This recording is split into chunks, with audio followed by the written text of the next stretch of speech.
Ieri, ucrainenii anunțau o pauză operațională și cu toții am crezut că rușii vor profita de ea. De fapt, așa cum vom vedea în materialul de astăzi, ucrainenii au continuat operațiunile de contraofensivă. Poate începerea pauzei operaționale se referă la viitorul apropiat și poate ucrainenii au vrut să vadă de ce dispun rușii în momentul de față. Sau poate este o momeală menită să-i atragă pe ruși într-o capcană. Forțele ucrainene au efectuat operațiuni contraofensive în cel puțin 3 sectoare ale frontului și au înregistrat câștiguri pe 19 iunie. Un blogger militar rus a raportat că trupele ucrainene au continuat atacurile la nord-vest, nord-est și sud-est de Bakhmut pe data de 19 iunie și a susținut că forțele ucrainene au avansat în apropiere de Krasnopolivka, aproximativ 12 km nord-est de Bakhmut.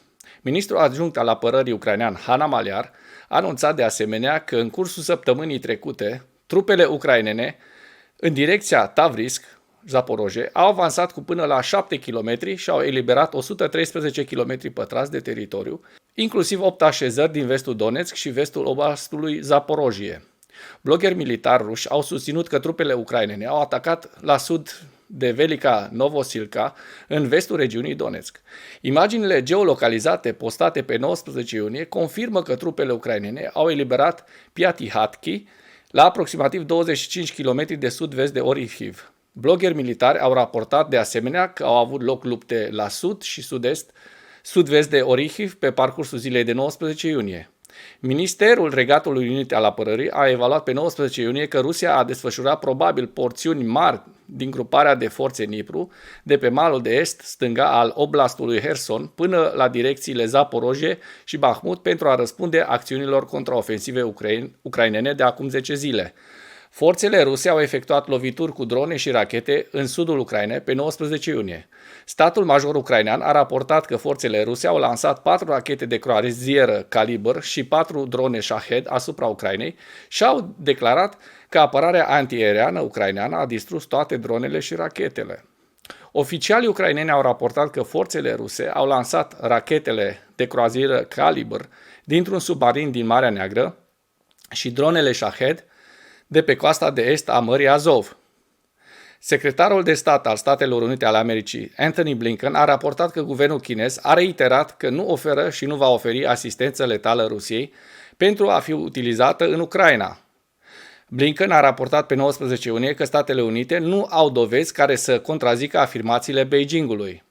Blinken și-a exprimat îngrijorarea că companiile chineze ar putea furniza Rusiei tehnologie pe care o poate folosi în război împotriva Ucrainei, deci un ajutor chinezesc mascat, pentru că știm că nicio companie chineză nu face ce vrea fără acordul conducerii de stat.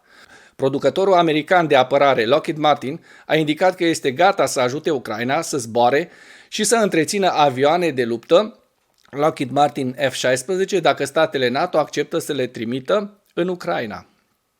Financial Times a citat directorul operațional al Lockheed Martin, Frank St. John, afirmând că Lockheed este pregătit să construiască noi F-16, să modifice aeronavele existente și să ofere instruire, echipamente și suport pentru sistemele F-16 dacă NATO este de acord să furnizeze Ucrainei F-16. SUA și alți oficiali occidentali au semnalat recent o dorință sporită de a furniza Ucrainei F-16, așa cum a raportat anterior Institutul pentru Studiul Războiului. În ceea ce urmează vă prezint un slide cu cele mai importante fronturi din Ucraina din 19 iunie. Hărțile sunt creația Institutului pentru Studiul Războiului. Pentru mai multe informații, accesați linkurile din comentarii.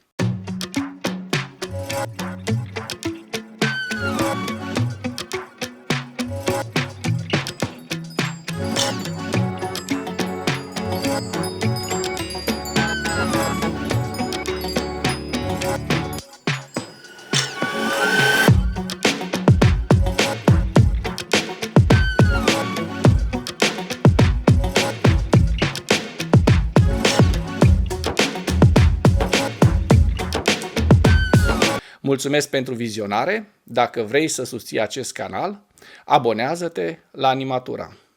Apreciez mult asta.